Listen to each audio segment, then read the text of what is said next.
இன்னைக்கு ஞாயிற்றுக்கிழமை, இன்னைக்கு நான் ஆடுற ஆட்டத்தை பாரு. ஆரம்பிக்கலாங்களா?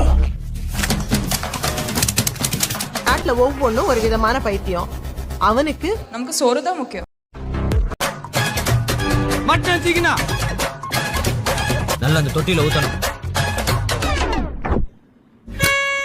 நமக்கு சோறு போதும், வேறு எதுவும் வேண்டுமோ? ஆக்சிஜனை தீர்ந்தால் கூட சோத்த தேடி ஓடுவோம். டேஸ்டுக்காக வாழும் இந்த பாடியா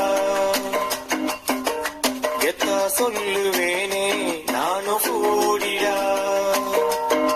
இருக்க போறது கொஞ்சோண்டு லைஃப் தான். நமக்கு என்ன பிடிக்குதோ எல்லாத்தையும் சாப்பிடணும். ஹெல்த்தி அது இது எது பிடிக்குதோ அதை சாப்பிட்டு ஊரெல்லாம் ஓடி அலைஞ்சி உழைச்சி சம்பாதிக்கிறது எதுக்கு? இதுக்கு தானே.